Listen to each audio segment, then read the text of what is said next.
उर्वशी बिना स्वर्ग शोभा सुंदर देखा जाए ना स्मरण कले त्रिकालदर्शी देवर्षि नारद को बोले हे देवर्षि आपण कहंतु उर्वशी किमिति फेरिबो सेठी त्रिकालदर्शी नारद कले एकमात्र माध्यम होछंती लीलामय पुरुषोत्तम भगवान कृष्ण सीए न चाहिए ये केबे हेले मुक्त हे आसी बोले ताले तमे आ विलंब न करी लीलामय पुरुषोत्तम भगवान कृष्ण को जाय जणे दियो किमिति हेले से उद्धार करिबा पाई कि माध्यम सृष्टि करंतु आगा सेई भापरे सेई आवेगरे आज बाहरिले देवर्षि नारद बोले अमर अमर्षि द्वारावती जाई जादवपति दर्शन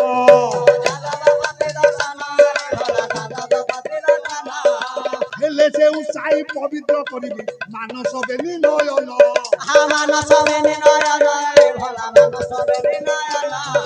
हे मोर ज्ञानी गुरु महोदय से दिन आज से उर्वशीर आज कथा अनुसार आज एठी लोभासक्त भाव प्रतीक्षा कला बेले लीलामय पुरुषोत्तम भगवान कृष्ण निकट को जाउछंती देवर्षि नारद आज्ञा सेठी मन रे अफुरंत आनंद भावना तांकर द्वारकापति दर्शन आज द्वारकापति भगवान कृष्ण को दर्शन कले मोर मन पवित्र हो जिवो मोर आखि पवित्र हो जिवो आमे दिन पे चिंता करूने प्रभु को दर्शन कले आज आमे केते आनंद होबा देवर्षि नारद भलिया लोक जे भाबुछंती मन पवित्र होबो मोर हृदय पवित्र होबो तेनु आज्ञा सेठी कंपिला बिना झंकारे रानी हंस पुरा सही न पारि पाछटी नेले दामोदर सहे नगर भला नेले दामोदर भला नेले दामोदर अति संक्षेप पर आज्ञा कथा वस्तुति प्रकाश करूजी काई किना आलम करिक सूत्र बेसी दबा को समय नाही तेनु आज्ञा जते बेले कि घन घन बिना झंकार कले तेनु देवर्षि नारद जते बेले वेद उच्चारण करंती अनुभव रे जानि पारले लीलामय पुरुषोत्तम भगवान कृष्ण आउ प्रतीक्षा न करी आज्ञा सेठी चाली आसिले पाछोटी नबाकू पाछोटी नै आज्ञा अवहेला करी नाहंती कर्तव्य रे तेनु आज्ञा पाद धोई देले खाली पाद धोई देलेनी अरे बसाई आसने पुछि मंगल बारता आगमन वार्ता रुही सुनी बारे चिंता भला सुनी बारे चिंता भला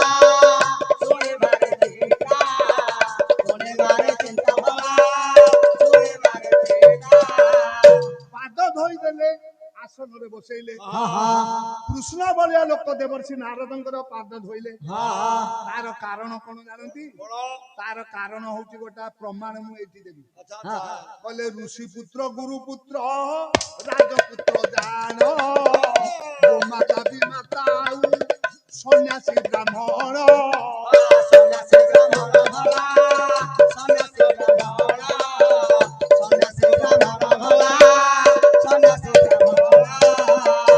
सात जनଙ୍କୁ बाबू कर नमस्कार सुन हो बाबू नारद भासिबे दबर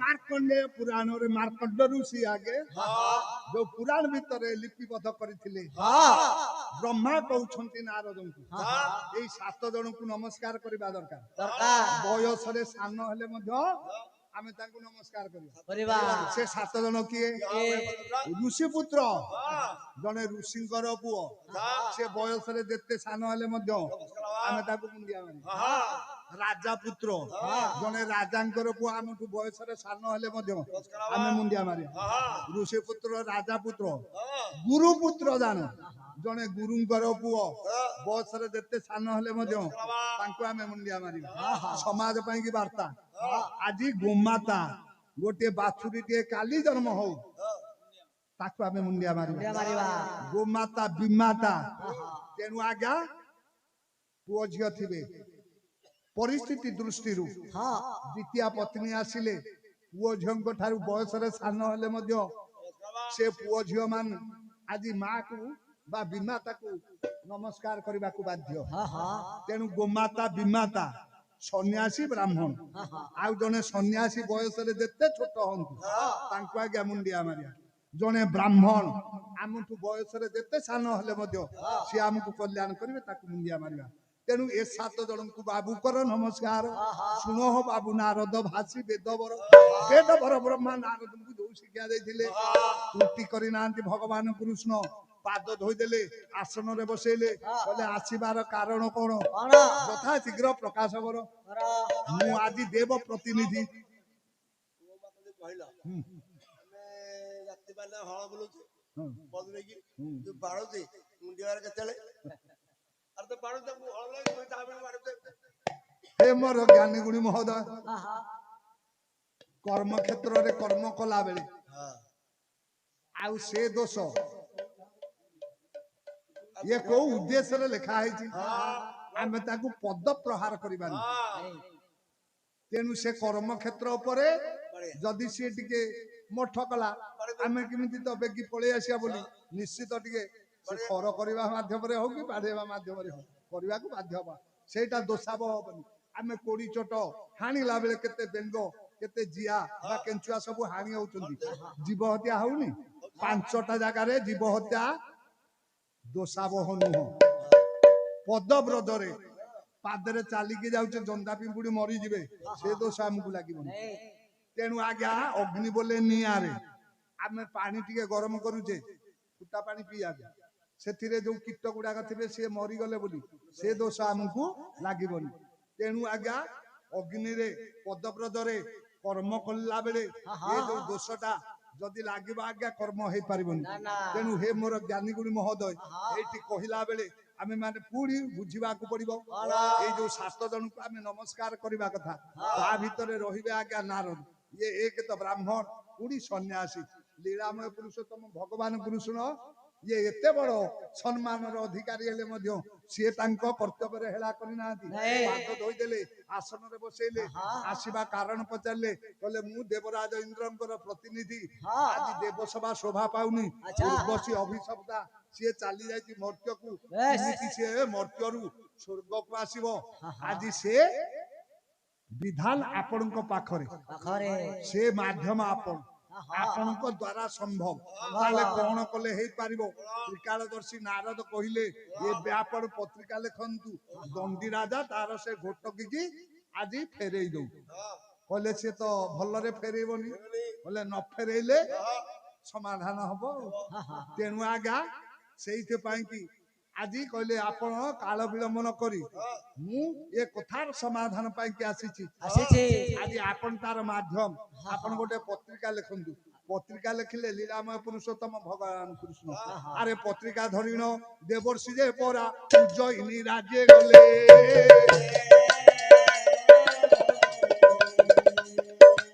ଉଜ୍ଜୟିନୀ ରାଜା ଦଣ୍ଡି ବସିଥିଲେ ନିକଟରେ ଯାଇ ହେଲେ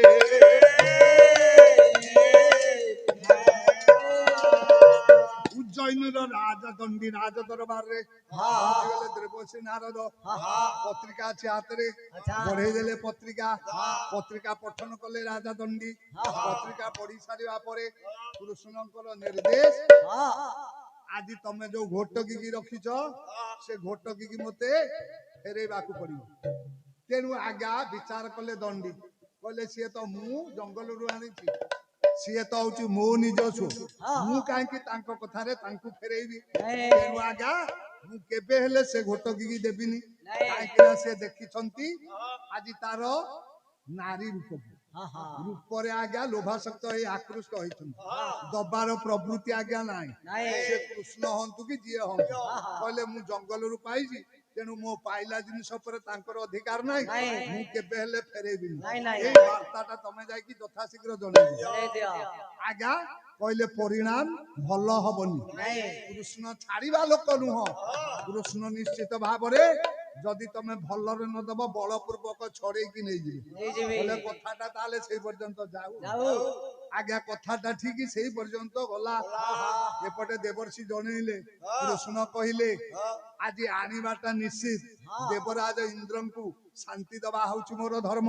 ମମାତ୍ମୈବ ମହାଦେବ ବ୍ରହ୍ମାମ ଜଗାତ୍ର ସମ୍ଭବ ସୁରେଶ ମମ ଭ୍ରାତାଚ ବକ୍ଷ୍ୟାମି ଶୃଣୁ ନାରଦ। ତେଣୁ ଆଜି ଦେବରାଜ ଇନ୍ଦ୍ର ଅଛନ୍ତି ମୋର ଭାଇ। ଆଜି ମୁଁ ତାଙ୍କୁ ଐଶ୍ୱର୍ଯ୍ୟ ଦେବାର ଅଙ୍ଗୀକାର ବଚନବଦ୍ଧ। ତେଣୁ ମୁଁ ସେଇଥିପାଇଁ ତାଙ୍କର ଆଶା ପୂରଣ କରିବା ପାଇଁ ଆଜି ନିଶ୍ଚିତ ଭାବରେ ଯୁଦ୍ଧ କରିବି। ବାର୍ତ୍ତାଟା ପହଞ୍ଚିଗଲା ଗୁପ୍ତଚର ମାଧ୍ୟମରେ। ତେଣୁ ଆଜ୍ଞା ଯେତେବେଳେ ଗୁପ୍ତଚର ଜଣେଇ ଦେଲା ଉଜ୍ଜୟିନୀ ରାଜ୍ୟର, କହିଲେ କୃଷ୍ଣ ଯୁଦ୍ଧ ଯାତ୍ରା କରିବା ପାଇଁ ଆଜି ନିର୍ଦ୍ଦେଶ ଦେଇଦେଲେଣି। ବିଚାର କଲା ରାଜା ଦଣ୍ଡୀ, କଲା ମୁଁ ତ ବଞ୍ଚି ପାରିବିନି, ତାଙ୍କ କବଳରୁ ବି ନିଜେ ସୁରକ୍ଷିତ ରହିପାରିବିନି ଏବଂ ନିଜେ ଏ ଘୋଡ଼ିକି ବି ଆଜି ମୁଁ ଆଶ୍ରୟ ଦେଇପାରିବିନି। ବର୍ତ୍ତମାନ ଉପାୟ କଣ କରିବାକୁ ପଡିବ? ସେଇଠୁ ଆଜ୍ଞା ଆମେ ସମସ୍ତେ ଜାଣିଛେ ରାଜା ମାନେ ଗୁପ୍ତରେ ଗୋଟାଏ ସୁରକ୍ଷା ପାଇବା ପାଇଁ ଗୋଟା ସୁଡ଼ଙ୍ଗ ରାସ୍ତା ଆଜ୍ଞା ରାଜ ଦରବାରରୁ ମାଟି ତଳେ ରଖିଥାନ୍ତି। ଆରେ ସୁଡ଼ଙ୍ଗ ବାଟରେ ଘୋଡ଼ିକି ଧରିଣ ରାଜା ଦଣ୍ଡୀ ପରା ଗଲା। ଯାଇ କରି ଏଡେ ଯମୁନା କୂଳରେ ପରବେଶ କରେ ହେଲା।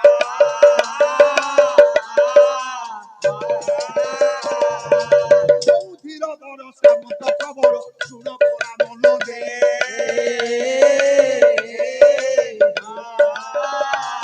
ହଉ ଦରବାରେ ପରାଧୀନ ଜନ ଯାହା ନ୍ୟାୟ କହୁଛି ବୁଝାଇ।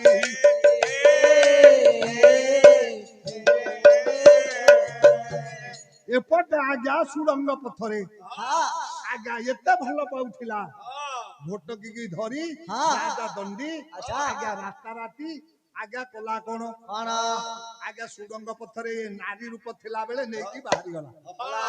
ଆଜ୍ଞା ଯେତେବେଳେ ରାତି ପାଉଛି, ରାତି ପାଇଲା ବେଳକୁ ପହଞ୍ଚି ଗଲାଣି ଯମୁନା କୂଳରେ। ଯମୁନା କୂଳରେ ଦେଖିଲା ଗୋଟାଏ ଗଛ, ଗଛରେ ଆଜ୍ଞା ସେଇଠି ଘୋଡ଼ିକି ବାନ୍ଧିଲା। ଘୋଡ଼ିକି ଆଜ୍ଞା ବାନ୍ଧି ଦେଇ ବିଚାର କରୁଛି କେମିତି ଆଜି ମୁଁ ଘୋଡ଼ିକି ରକ୍ଷା କରିପାରିବି। ଏହିପରି ଭାବରେ ଚିନ୍ତା କଲା ବେଳେ ଏହି ସମୟରେ ଦେବର୍ଷି ନାରଦ ମାଧ୍ୟମ ପରା ହୋଇଲେ।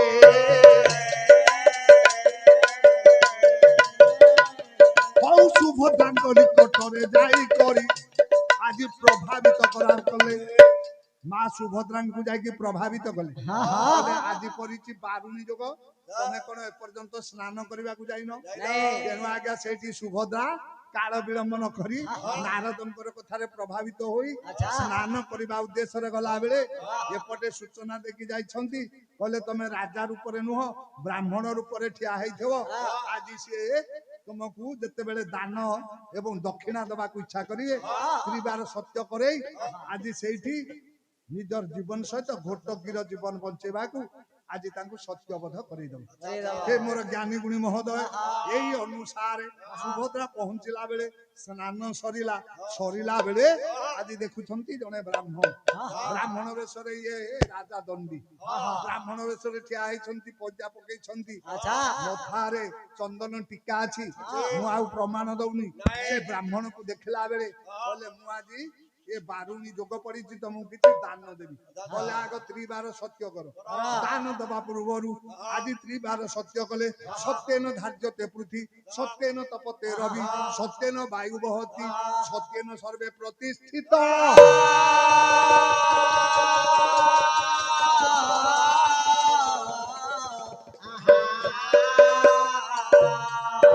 ସତ୍ୟ ସତ୍ୟ ତ୍ରିବାର ସତ୍ୟ। ଆପଣ ଯାହା ମାଗିବେ ମୁଁ ଆଜି ଅକୁଣ୍ଠିତ ଚିତ୍ତରେ ପ୍ରଦାନ କରିବି। କଥାଟା ଏଡେ ସହଜ ନୁହଁ। କାହିଁକି? ସତ୍ୟ କରି ସାରିବା ପରେ ମୋ କଥାଟା ଶୁଣିବା ପରେ ଆପଣଙ୍କର ପାଦ ତଳୁ ମାଟି ଖସିଯିବ।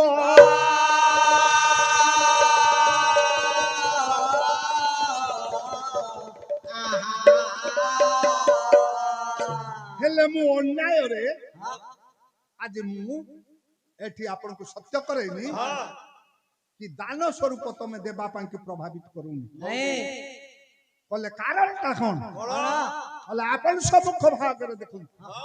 ଏ ଯୋଉ ଘୋଡିଟି ବନ୍ଧା ହେଇଛି ମୁଁ ମୃଗୟାକୁ ଯାଇଥିଲା ବେଳେ ଏ ଘୋଡିଟିକି ମୁଁ ଜଙ୍ଗଲ ଭିତରୁ ଆଣିଛି ଆଚ୍ଛା ତମ ଭାଇ লীଳାମୟ ପୁରୁଷୋତ୍ତମ ଭଗବାନ କୃଷ୍ଣ ମୋ ପାଖକୁ ପତ୍ରିକା ଲେଖି ଆଜି ନିର୍ଦ୍ଦେଶ ଦେଇଥିଲେ ଏ ଘୋଟିକି ତାଙ୍କୁ ଘୋଡିଟିକି ଦବା ପାଇଁ ଏଇଟା କଣ ନ୍ୟାଯ୍ୟ ଦାବି ତାଙ୍କର ନ୍ୟାୟ ସଙ୍ଗତ ହେଲେ ତମେ ପାଇଥିଲ ଆପରେ ତାଙ୍କର ତ ଅଧିକାର ନାହିଁ ଭାଇ ହେଲେ ମଧ୍ୟ ଏପରି ଅମାନୁଷିକ କର୍ମ କରିବା ପାଇଁ ସେ କାହିଁକି ଚେଷ୍ଟା କରିଛନ୍ତି ହେଲେ ମୁଁ ସତ୍ୟ କରିଛି ସୁରକ୍ଷା ଦାୟିତ୍ୱ ହଉଛି ମୋର ମୋ ଜୀବନ ବର୍ତ୍ତମାନ ବିପଦରେ ମୋର ଘୋଟକିର ଜୀବନ ବିପଦରେ ଆପଣ ସତ୍ୟ କରିଛ ଆମ ଉଭୟକୁ ସୁରକ୍ଷା ଦବା ହଉଛି ତମର କର୍ତ୍ତବ୍ୟ ଏ କଥା ଶୁଣିଲା ବେଳେ ଏ ମୋର ଜ୍ଞାନୀ ଗୁଡ଼ି ମହୋଦୟ ସେଇଠି ଆଜ୍ଞା କଥାଟି ହେଲା କଣ କହିଲେ ଭାଇ ହେଲେ ମଧ୍ୟ ଭାଇ ବନ୍ଧୁ କୁଟୁମ୍ବ ଏ ଚିନ୍ତାଧାରାର ଊର୍ଦ୍ଧ୍ୱରେ ରହି ମୁଁ ଆଜି ସତ୍ୟକୁ ଆଜି ଆଖି ଆଗକୁ ଆଣି ଯେହେତୁ ସେ ତୁମର ନ୍ୟାଯ୍ୟ ତୁମକୁ ସୁରକ୍ଷା ଦେବି ଘୋଟକି ସୁରକ୍ଷା ଦେବି ହେଲେ ଭାବିଲେ କହିଲେ ଏ କାର୍ଯ୍ୟ ତ ମୋ ଦ୍ୱାରା ସମ୍ଭବ ନୁହଁ ସେଇଠୁ ଆଜ୍ଞା ଯାଇ ଅଭିମାନରେ ଶୋଇବେ ଆସିବେ ଆଜ୍ଞା ଅର୍ଜୁନ କଥା ସରିଯିବ ଗୋଟେ ପଦ ଗାଇ ଯାଉଛି କହିଲେ ଆଜ କି ଗୁମାନରେ চন্দ্রাননা রে চন্দ্রাননা দেখি নাই সোপনরে আজ কি গু মানরে মানরে মানরে চন্দ্রাননা দেখি নাই সোপনরে সুন্দর হ্রদ বাস মন্দার চোরে হাস সুন্দর হ্রদ বাস মন্দার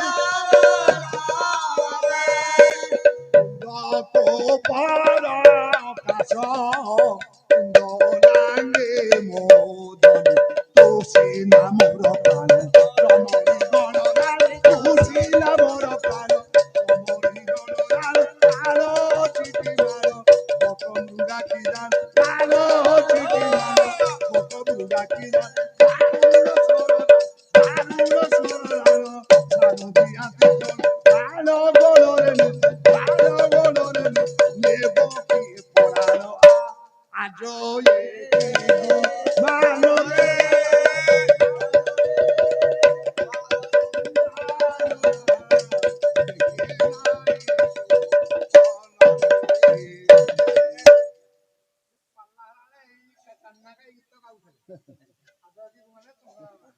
ହେଲେ ଆର ଯତି ହଉଛି ସ୍ୱତନ୍ତ୍ର ବାଘ ସେଇ ଖଞ୍ଜର ଯିବା ଦରକାର ପାଳିଆ ସେଇ ଖଞ୍ଜର ଦେଲେ ଗଲେ ଠିକ ହବ ହେଲେ କଣ କରିବା ସବୁ ସହକର୍ମୀ ମାନେ ଆଜି ସମସ୍ତେ ତ ଠିକ ନାହାନ୍ତି ନିଜେ ପରିଶ୍ରମ କରି ଆଗକୁ ନବାକୁ ପଡୁଛି ସେ ମୋର ଜ୍ଞାନୀ ଗୁଡ଼ି ମହୋଦୟ ଅଭିମାନିନୀ ସୁଭଦ୍ରା ଯେତେବେଳେ ଏଇ ଅଭିମାନର ଶୋଇଥିଲେ ଯେତେବେଳେ ଅର୍ଜୁନ ପହଞ୍ଚି ତାଙ୍କୁ କହିଲେ ଏ ଅଭିମାନର କାରଣ କଣ କହିଲେ ଗୋଟେ ସତ୍ୟ ମୁଁ କରି ସାରିଛି ସତ୍ୟ ହଉଛି ଚିରନ୍ତନ ଧର୍ମ ସେ ଧର୍ମକୁ ରକ୍ଷା କରିବା ପାଇଁ ଆଜି ମୋ ସତ୍ୟକୁ ଯଦି ରକ୍ଷା କରିବ ତାହେଲେ ମୋର ଅଭିମାନ ମୋଚନ ହବ କହିଲେ ସତ୍ୟଟା କଣ କହିଲେ ଆପଣଙ୍କର ପାଦ ତଳୁ ମାଟି ଖସି ପଡିବ କହିଲେ କାହିଁକି ଏଇଠି ଆପଣଙ୍କୁ ମନେ ପକେଇ ଦଉଛି ଆଜି ସେ ସତ୍ୟର ବାର୍ତ୍ତା ଅନୁସାରେ ମୋର ଭାଇ ଆଉ ତମର ଯେ ହଉଛନ୍ତି ସଖା ସେ ଲୀଳାମୟ ପୁରୁଷୋତ୍ତମ ଭଗବାନ କୃଷ୍ଣଙ୍କ ବିରୁଦ୍ଧରେ ତମେ ଆଜି ଅସ୍ତ୍ର ଉଠେଇବାକୁ ପଡିବ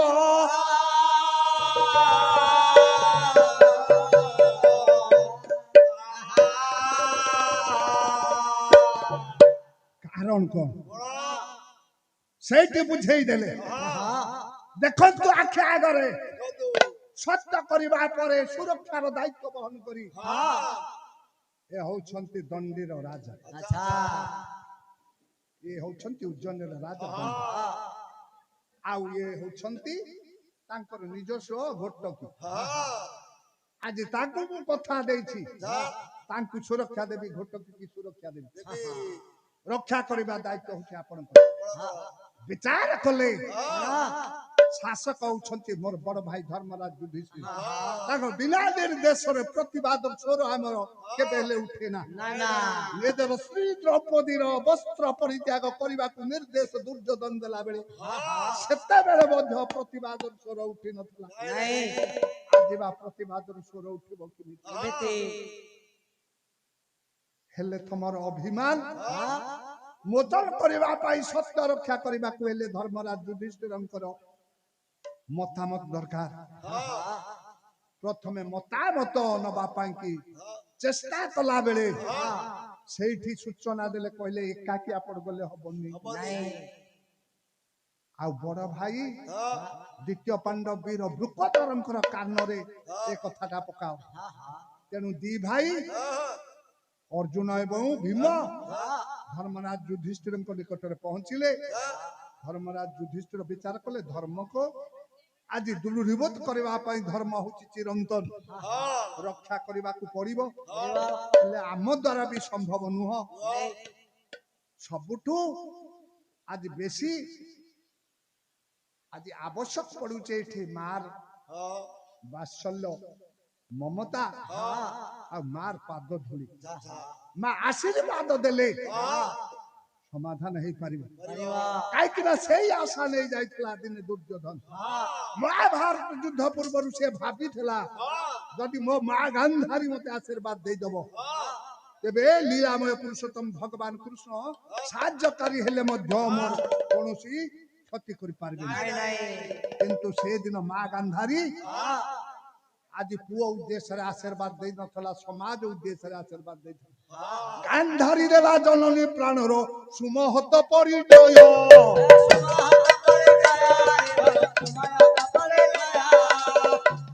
ଅକ୍ଷୟ ହେଉ ପୁଣ୍ୟ ଜଗତେ ଧର୍ମର ଧର୍ମକୁ ରକ୍ଷା କରିବାକୁ ମା ସେଦିନ ଆଶୀର୍ବାଦ ଦେଇଥିଲା ହେ ମୋର ଜ୍ଞାନୀ ଗୁଣୀ ମହୋଦୟ ଏ ଧର୍ମକୁ ରକ୍ଷା କରିବା ପାଇଁ ଯେହେତୁ ଦଣ୍ଡୀ ରାଜାଙ୍କର ନିଜସ୍ୱ ହଉଛି ଘଟକି ତାର ସୁରକ୍ଷା ସତ୍ୟ ମୁଁ କରିଛି ମୋର ଭାଇ ଅମାନୁଷିକ କର୍ମ କରିବାକୁ ଚେଷ୍ଟା କରିଛନ୍ତି ପ୍ରତିହତ କରିବାର ଆବଶ୍ୟକତା ଅଛି ତେଣୁ ସେଇଠି କାଳ ବିଳମ୍ବ ନ କରି ମା କୁନ୍ତୀଙ୍କ ନିକଟରେ ଧର୍ମରାଜ ଯୁଧିଷ୍ଠିର ଦ୍ୱିତୀୟ ପାଣ୍ଡବ ଦ୍ରୁପଦ ତୃତୀୟ ପାଣ୍ଡବ ଅର୍ଜୁନ ସମସ୍ତେ ପହଞ୍ଚିଲେ ମା କୁନ୍ତୀ ସେଇଠି ଧର୍ମକୁ ଆଖି ଆଗରେ ରଖି ଇଚ୍ଛା ନଥିଲେ ମଧ୍ୟ ସେଇଠି ସ୍ୱୀକାର କଲେ ସ୍ୱୀକାର କରିବା ପରେ ସେଇଠି ସ୍ମରଣ କଲେ ଦେବରାଜ ଇନ୍ଦ୍ରଙ୍କୁ ସ୍ମରଣ କଲେ ପବନଙ୍କୁ ସ୍ମରଣ କଲେ ସୂର୍ଯ୍ୟଙ୍କୁ ହେ ମୋର ଜ୍ଞାନୀ ଗୁଣୀ ମହୋଦୟ ଏଇଠି ତାଙ୍କରି ଦ୍ୱାରା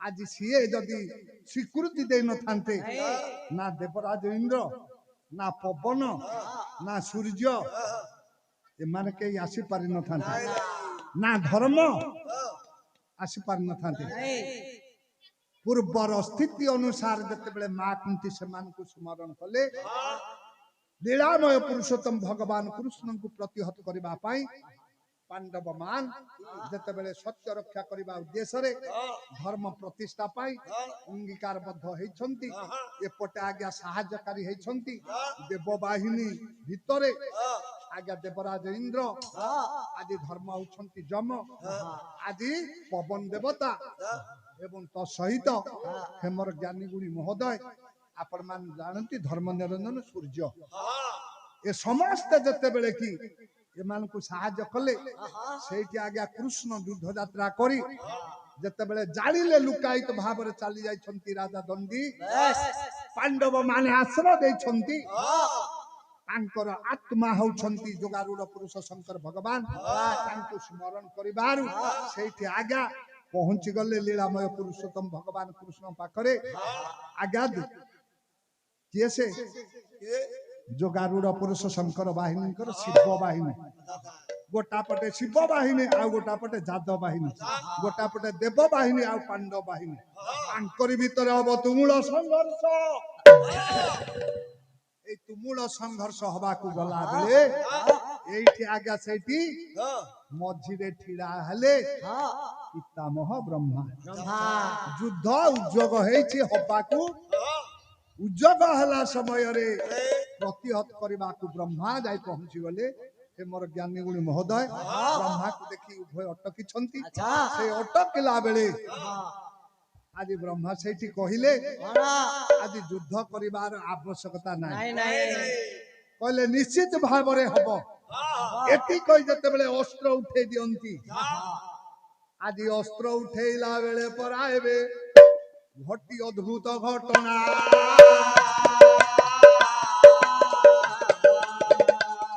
ହଉ ଦରବାରେ ଦିନ ବିଶ୍ୱନାଥ ଶେଷେ କହି ଯାଉଅଛି ସିନା।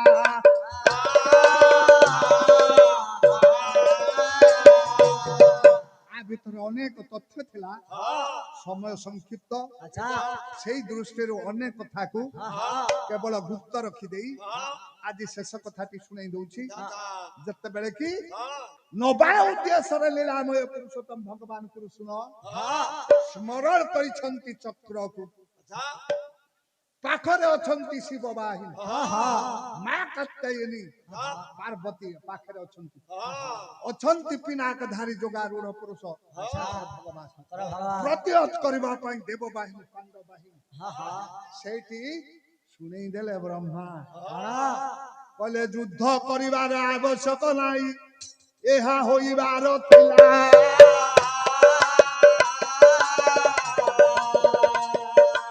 ଦୁର୍ବାସା ଋଷିଙ୍କ ଅଭିଶାପ ପରା ଏଠି ମେଣ୍ଟି ଯିବ ପରା।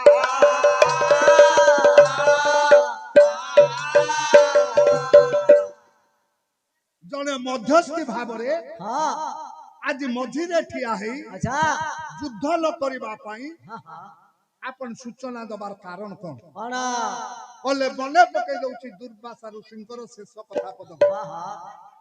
କହିଲେ ଯେତେବେଳେ 8ଟା ବଜ୍ର ମିଶିବ ସେତିକି ବେଳେ ଆଜି ଏ ଉର୍ବଶୀ ଭୋଟକିରୁ ପରିବର୍ତ୍ତନ ହେଇ ନାରୀ ରୂପ ପାଇବେ। ପାଇବା ତେଣୁ ସେ 7 ଜଣ କିଏ? ୟେସ୍ କହିଲେ ଶିବ ଶକ୍ରଜ ମହ ତପନ ସମୀ ରଣକାଳିକା ଅଷ୍ଟ ବଜ୍ର ହେଲେ କେଶବ ଫାଲ୍ଗୁନି ସହିତେ ଅଷ୍ଟ ବଜ୍ରମାଳିକା।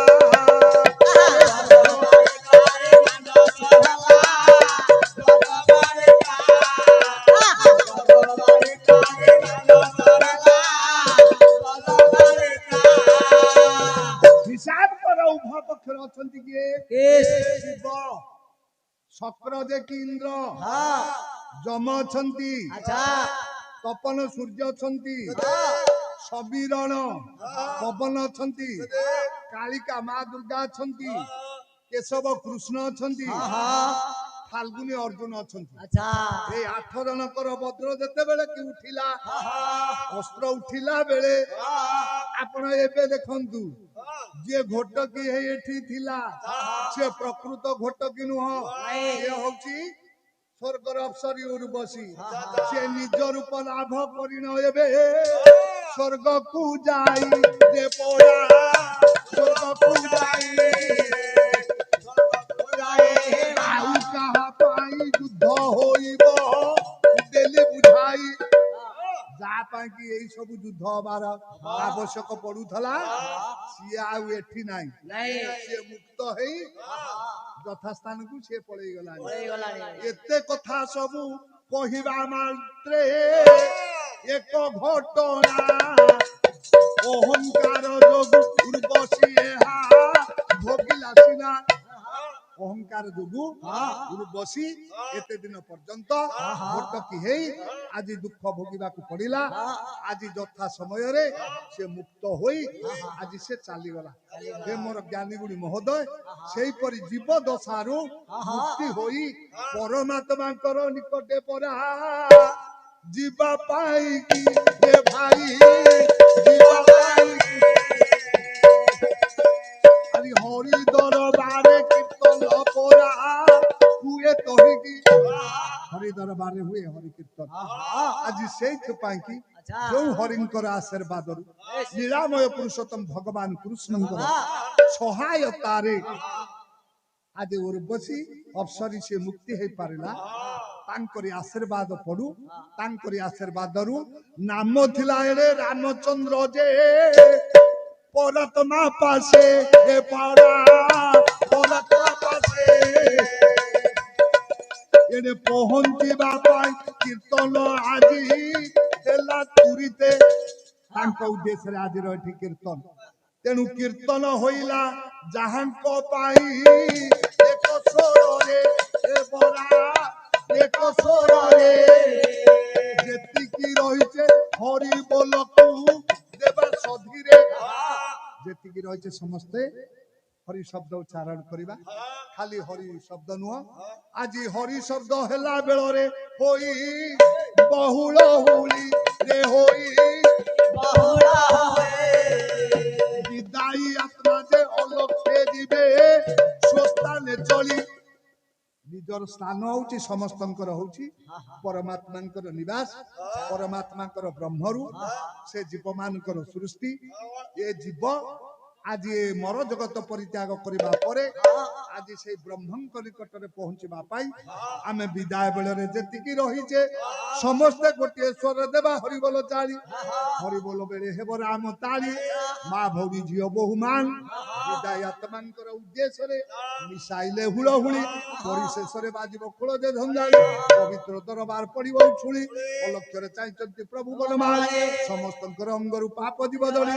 ଏ ପବିତ୍ର ଭାବରେ ବିଦାୟ ବେଳରେ ବିଦାୟୀ ଆତ୍ମାଙ୍କ ପାଇଁ ପାଳନ କଲେ। ବିଦାୟୀ ଆତ୍ମା ଆଜି ଅନ୍ତରିକ୍ଷରେ ଗୋଲକପୁରରେ ଅବସ୍ଥାନ କରି ସନ୍ତାନ ମାନଙ୍କର ରିଷ୍ଟ ଖଣ୍ଡନ କରିବେ ଭାଳି এই পবিত্র ভাବରେ চালন কলে দিন বিশ্বনাথ মঞ্চরু জীব চলি বল আনন্দে কবা।